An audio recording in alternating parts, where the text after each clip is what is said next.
الحمد لله نحمده ونستعينه ونستغفره ونؤمن به ونتوكل عليه ونعوذ بالله من شرور أنفسنا ومن سيئات أعمالنا من يهده الله فلا مضل له ومن يضلل فلا هادي له ونشهد أن لا إله إلا الله وحده لا شريك له ونشهد أن سيدنا وسندنا ونبينا ومولانا محمدا عبده ورسوله صلى الله تعالى عليه وعلى آله وأصحابه أجمعين أما بعد فأعوذ بالله من الشيطان الرجيم بسم الله الرحمن الرحيم ألم يجدك يتيما فآوى ووجدك ضالا فهدى ووجدك عائلا فأغنى وقال رسول الله صلى الله عليه وسلم أنا دعوة إبراهيم وبشارة عيسى ورؤيا أمي وإنما ولدت مطهرا وإنما ولدت مختونا صدق الله وصدق رسوله النبي الكريم ونحن على ذلك لمن الشاهدين والشاكرين والحمد لله رب العالمين. درود شریف پڑھنے. اللهم صل على محمد وعلى آل محمد كما صليت على إبراهيم وعلى آل إبراهيم إنك حميد مجيد. اللهم بارك على محمد وعلى آل محمد كما باركت على إبراهيم وعلى آل إبراهيم إنك حميد مجيد. میرے محترم دوستوں، بھائیوں اور بزرگوں، الحمدللہ ماہ مبارک ماہ ربیع الاول کا آغاز ہو چکا ہے، اور یہ مہینہ ایک مسلمان کی زندگی میں ایک خاص اہمیت کا اور خاص نسبت کا حامل ہے، اس لیے کہ اس دنیا میں انسان کو جس سے محبت ہوتی ہے، بلکہ جن چیزوں سے بھی محبت ہوتی ہے، تو انسان اس کی نسبت سے بھی محبت کرنے لگ جاتا ہے.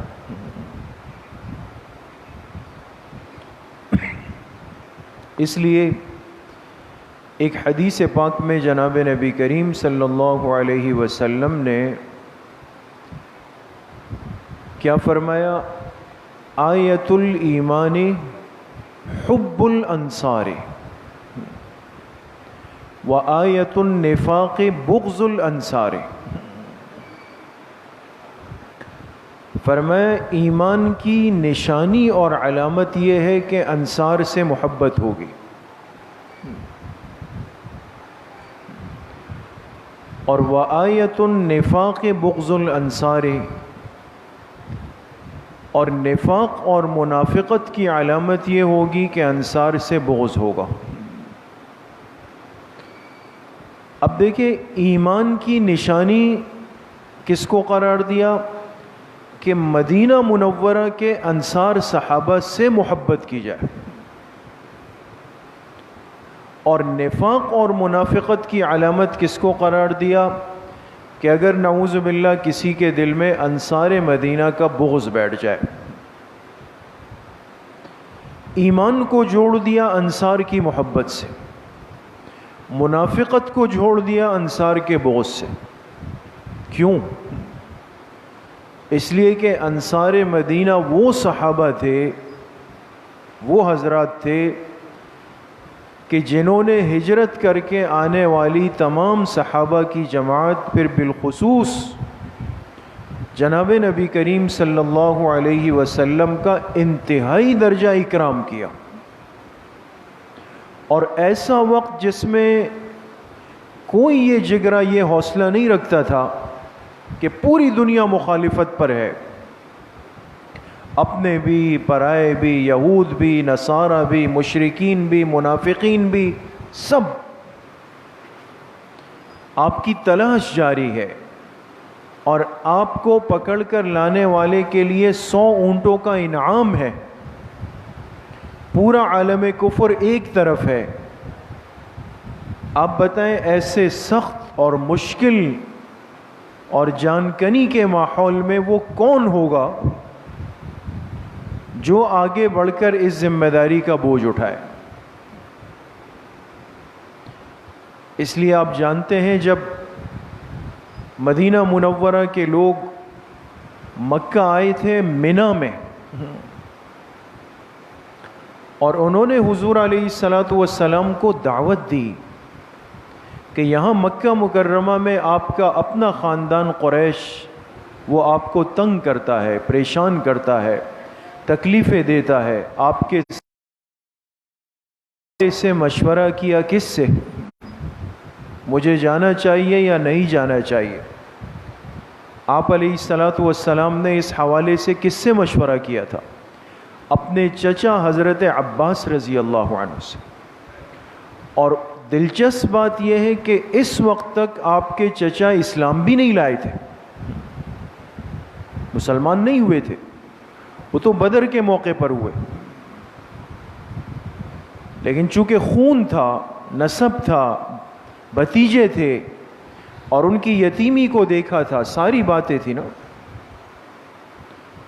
تو حضرت عباس نے فرمایا کہ بھتیجے آپ میری ملاقات ان سے کرا دیں، جو آپ کو اپنا مہمان بنا کر بلانا چاہتے ہیں، مدینہ کے لوگ، میری ان سے ملاقات کروا دیں۔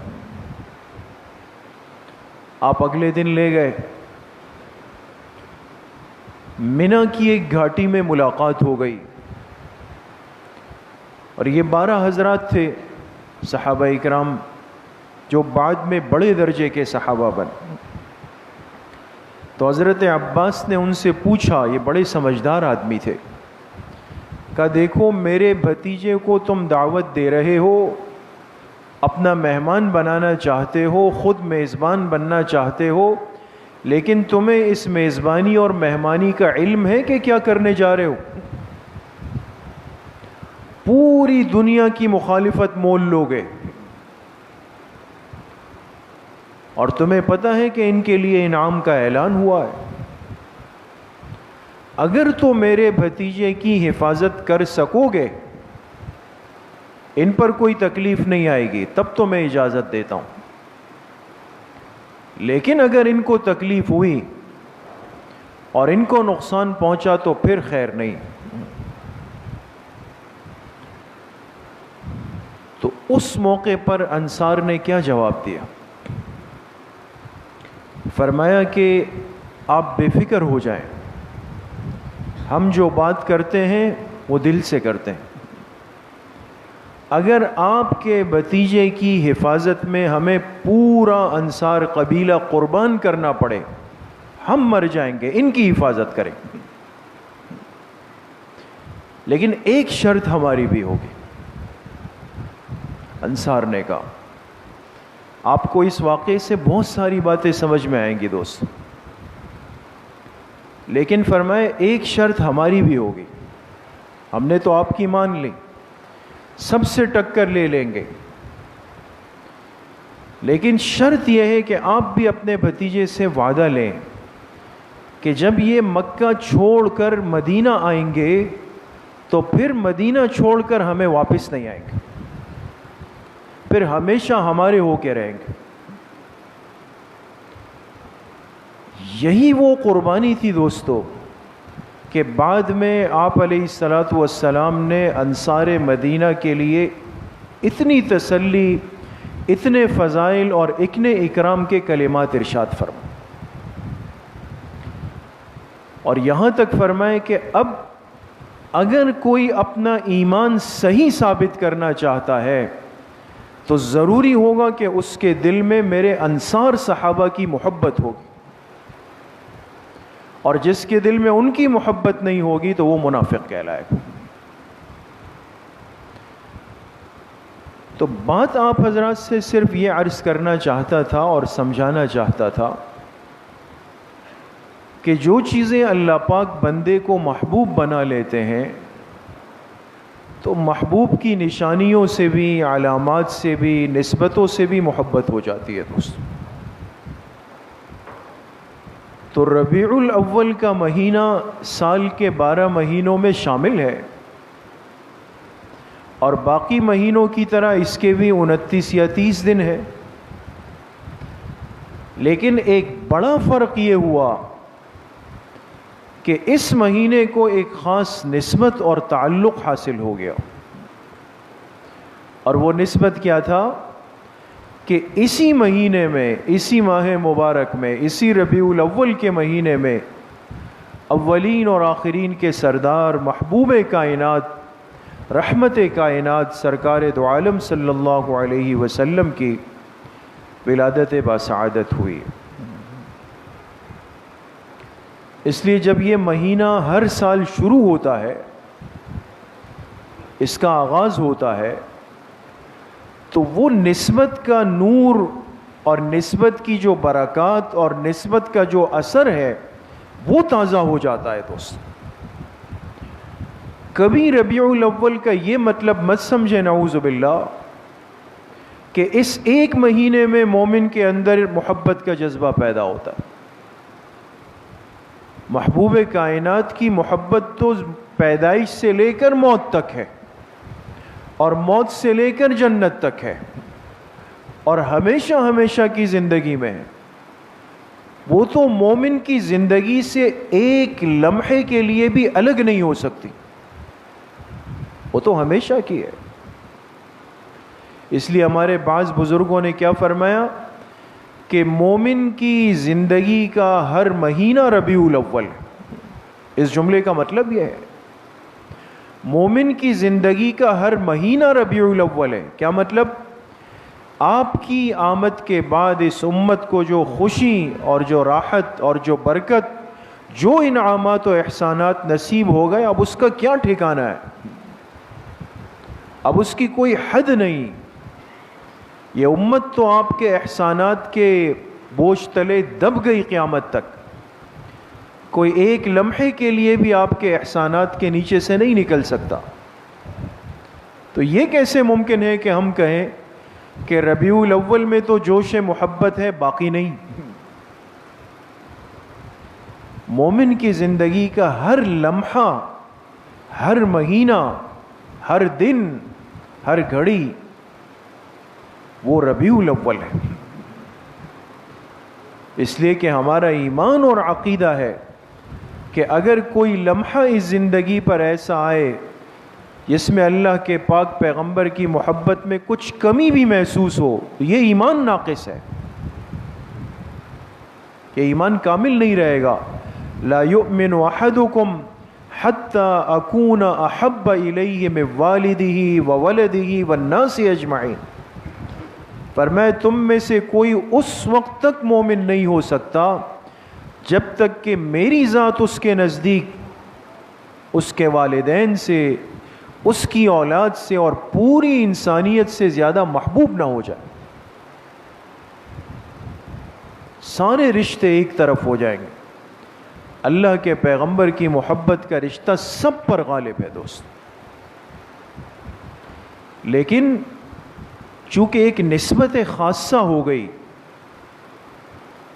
کہ اس مہینے میں آپ کی ولادت ہو گئی، ولادت باسعادت ہو گئی، آپ اس دنیا میں تشریف لے آئے، اور ایسے ماحول میں آئے کہ ہر طرف ظلم ہے، اندھیرا ہے، جہالت ہے، بے چینی ہے، شرک ہے، بت پرستی ہے، لوگوں میں مایوسی ہے، ہر ایک کے حقوق مار دیے گئے ہیں۔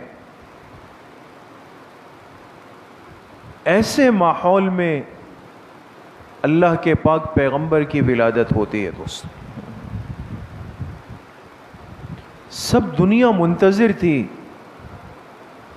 کہ آخری پیغمبر کہاں آتے ہیں، اس لیے کہ تورات میں، زبور میں، انجیل میں، تمام آسمانی کتابوں کے اندر آپ کی نشانیاں لکھی ہوئی،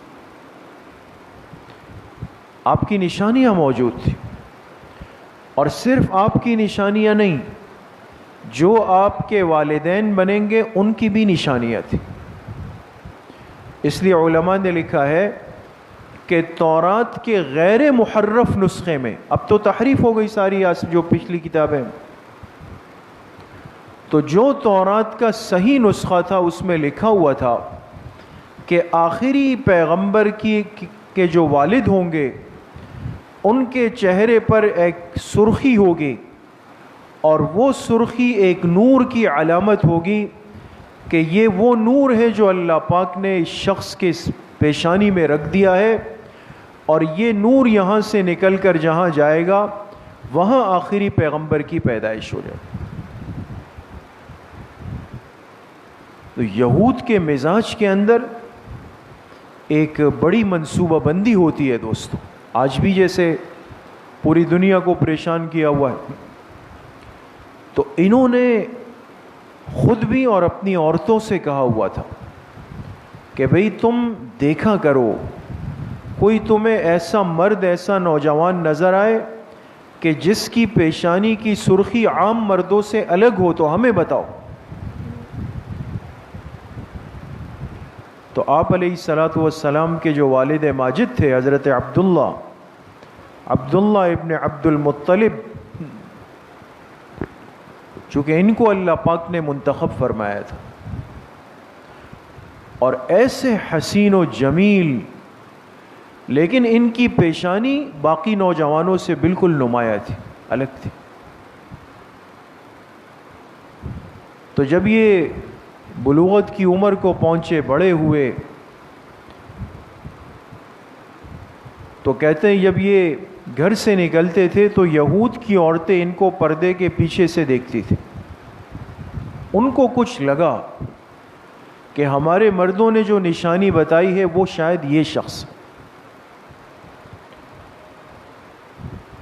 تو کئی یہود کی عورتوں نے ان کو نکاح کا پیغام بھیجا کہ بھئی آپ ہم سے کیا کر لیں، نکاح کر لیں۔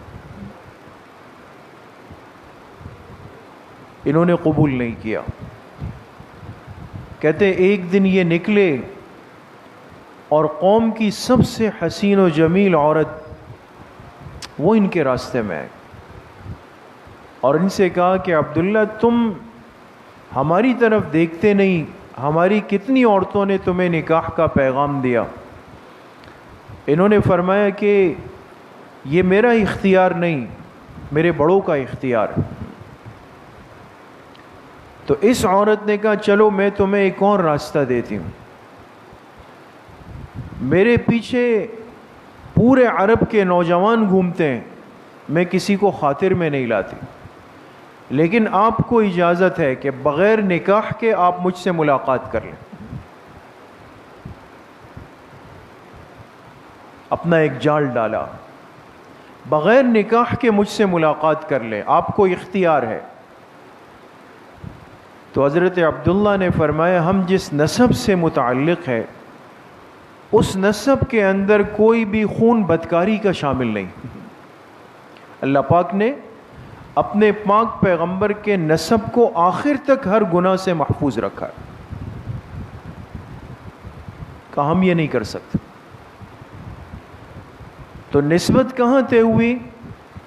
بنو زہرہ قبیلے کے ایک لڑکی سے طے ہو گئی جس کا نام آمنہ ہے، ان سے طے ہوئی،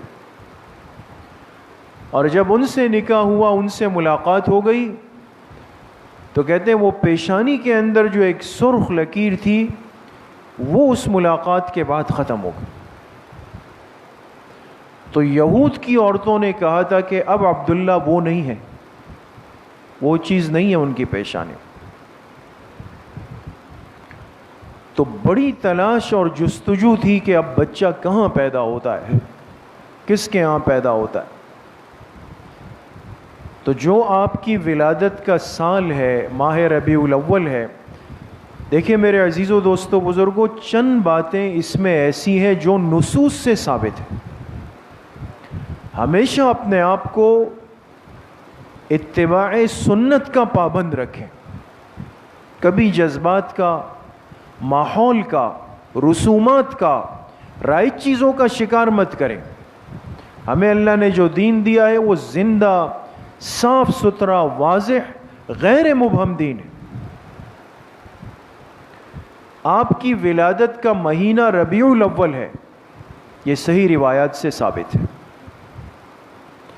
اور آپ کی ولادت کا دن یوم الاثنین، پیر کا دن ہے، یہ صحیح حدیث سے ثابت ہے، مسلم شریف، ابو داؤد شریف دونوں میں روایت ہے۔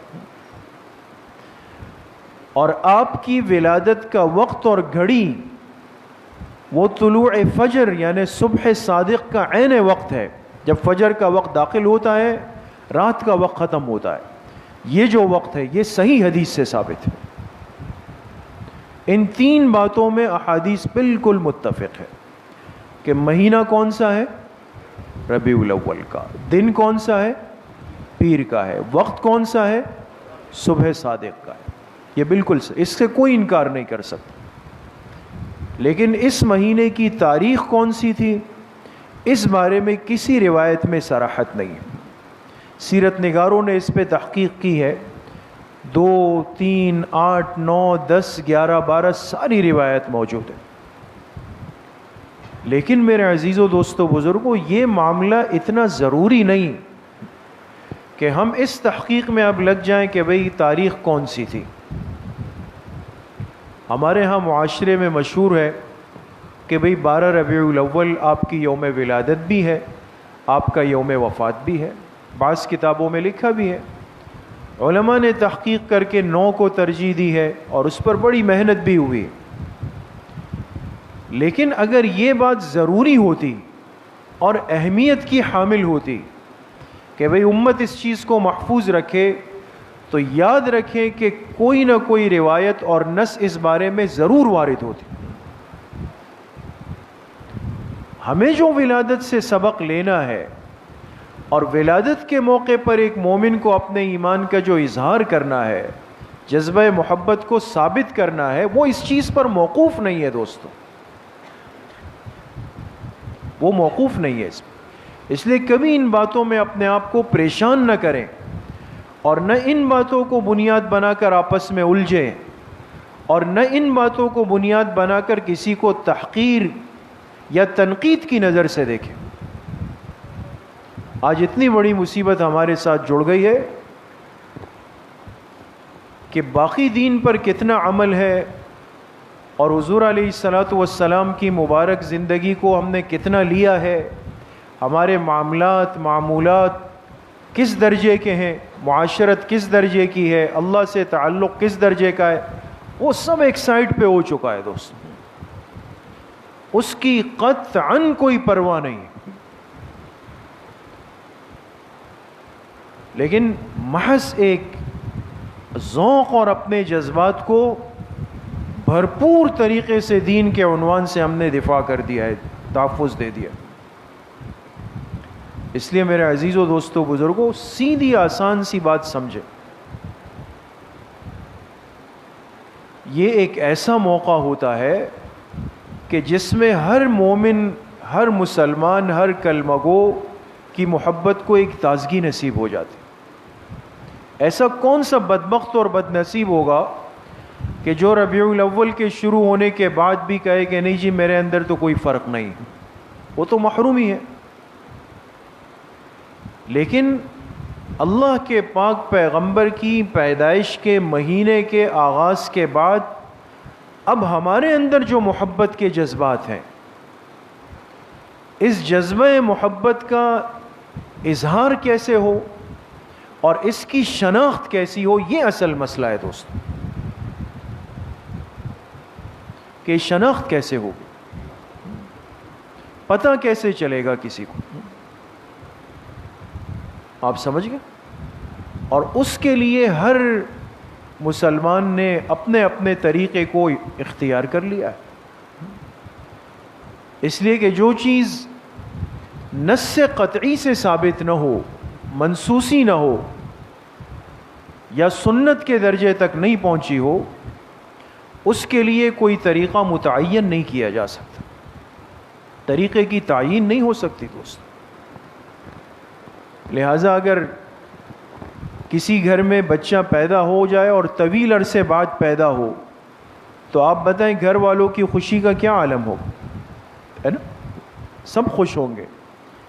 لیکن اب اس خوشی میں جو بچے ہوں گے جو گھر کے پہلے سے، وہ ان کی خوشی کا کچھ الگ اسٹائل ہوگا، جو نوجوان ہوں گے ان کی خوشی کا انداز ذرا الگ ہوگا، اور جو بزرگ حضرات ہوں گے ان کی خوشی کا انداز ذرا، یہ تو نہیں ہے کہ بچے غبارے پھوڑ رہے ہیں تو کہیں کہ بھئی دادا دادی نے نہیں پھوڑے تو یہ بچے پہ خوش نہیں، کیا خیال ہے؟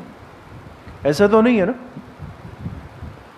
جو بزرگ ہوں گے، جو سنجیدہ سمجھدار ہوں گے، وہ کیا کہیں گے؟ بھئی خوشی آئی ہے، اتنے عرصے بعد آئی ہے، بھئی جلدی سے مصلی لاؤ، 2 رکعت صلاۃ الشکر پڑھ لیں، بھئی اللہ کے راستے میں صدقہ دے دیں، اللہ کا شکر ادا کر لیں۔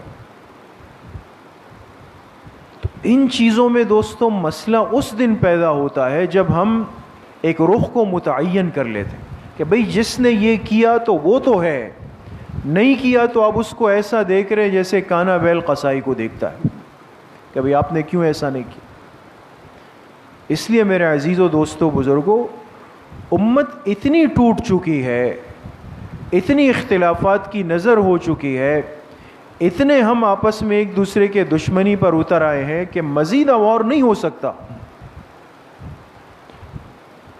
اس لیے انسان اس موقع پر اپنے ذوق کو اگر وہ صحیح سمجھتا ہے ضرور پورا کرے، کوئی منع نہیں۔ منع یہ ہے کہ آپ اپنا ذوق سب پہ مسلط کریں۔ آپ کا اپنا ذوق ہے، آپ ضرور کریں۔ آپ کا گھر ہے، آپ کی گاڑی ہے، آپ کی دکان ہے، آپ کی فیکٹری ہے، بالکل آپ پورا کریں، اور جتنا آپ کو اللہ نے دیا ہے اس سے 10 گنا زیادہ کر لیں۔ لیکن آپ نے کہا چونکہ میرا ذوق ہے تو میرے گھر کے ساتھ ملے ہوئے 10 گھر بھی میرے ذوق میں آئیں گے۔ اب چاہے کسی کا دل مانے یا نہیں مانے، آپ نے اپنا ذوق اس پہ ڈال دیا، یہ غلط ہے دوستو۔ اس کے لیے آپ کو جواب دہ ہونا پڑے گا۔ تو اس لیے مسئلہ اتنا کوئی راکٹ سائنس والا نہیں ہے کہ سمجھ میں نہیں آ سکتا، سیدھا سا مسئلہ ہے، لیکن ہمارے اندر ایک جذباتی پن بالارادہ پیدا کر دیا گیا ہے کہ ایسا نہ ہو یہ ایک ساتھ رہنے والے، پڑوس میں رہنے والے، محلے میں رہنے والے، یہ مل جل کر رہیں، ان میں کچھ ایسی باتیں لازماً ہونی چاہیے کہ ایک دوسرے کو نفرت کے ساتھ دیکھتے ہوئے گزرے۔ اس لیے میرے عزیزوں دوستوں بزرگوں، بہت بابرکت مہینہ ہے اور بہت ہی قیمتی مہینہ ہے، اور اس مہینے کے شروع ہونے کے بعد ہر مومن کے ایمان کو ایک جلا اور ایک تازگی نصیب ہوتی ہے۔ لیکن اس خوشی کے اظہار کا جو سب سے اعلیٰ، سب سے افضل اور سب سے مقبول طریقہ ہے وہ کیا ہو کہ ہم وہ عمل کریں جس سے اللہ کے پاک پیغمبر کا دل خوش ہو جائے۔ بھئی ایک تو وہ کام ہے کہ میرا دل خوش ہو رہا ہے نا، میں نے ایک چیز لگا دی، لٹکا دی، جلا دی، بجھا دی، مجھے خوشی ہو رہی ہے، اور ایک ہے کہ آئے چلیں اللہ کے پاک پیغمبر سے پوچھتے ہیں کہ ہم آپ کی خوشی اور محبت میں نکلے ہیں، آپ کا دل کس سے خوش ہوگا؟ تو کیا خیال ہے، اپنی خوشی مقدم ہونی چاہیے یا اللہ کے پاک پیغمبر کی خوشی مقدم ہونی چاہیے؟ جی، اللہ کے پیغمبر کی خوشی مقدم ہے نا، تو اللہ کے پاک پیغمبر کے دل کو خوش کرنا ہے، وہ عمل کرنا ہے جس کے بارے میں آپ نے فرمایا اس سے میرے دل کو ٹھنڈک ملتی ہے، وہ عمل کرنا ہے جس کے بارے میں آپ نے فرمایا اس سے میری آنکھوں کو ٹھنڈک ملتی ہے، وہ عمل کرنا ہے جس کے بارے میں آپ نے فرمایا کہ ایسا کرنے والا جنت میں میرے ساتھ گھوم رہا ہوگا۔ تو سب نیت کرتے ہیں انشاءاللہ، اللہ پاک مجھے بھی آپ سب کو صحیح عمل کی توفیق نصیب فرمائے۔ الحمدللہ رب العالمین والصلاة والسلام علی سید الانبیاء والمرسلین سیدنا و مولانا محمد وآلہ واصحابہ اجمعین۔ یا اللہ یا ارحم الراحمین، ہمارے صغیرہ کبیرہ ظاہراً باطناً ہر طرح کے گناہوں کو معاف فرما دے۔ یا اللہ پوری امت کے گناہوں کو معاف فرما دے۔ حضور علیہ الصلاۃ والسلام کی صحیح اور سچی محبت نصیب فرما دے۔ پوری زندگی اتباع سنت میں گزارنے کی توفیق نصیب فرما دے۔ یا اللہ باطل کے طریقوں سے، رسومات سے، بدعات سے، خرافات سے ہماری اور پوری امت کی حفاظت فرما دے۔ جتنے بیمار گھروں میں ہے، اسپتالوں میں ہے، سب کو شفائے کامل عاجل نصیب فرما دے۔ جتنے مرحومین مرحومات دنیا سے جا چکے ہیں، یا اللہ سب کی مغفرت فرما دے۔ ہم سب کا خاتمہ بالایمان و بالخیر نصیب فرما دے۔ ہماری دعاؤں کو اپنے فضل و کرم سے، فضل و رحمت سے اپنی بارگاہ میں قبول و منظور فرما دے۔ صلی اللہ وسلم علی نبینا محمد وآلہ وصحبہ اجمعین برحمتک۔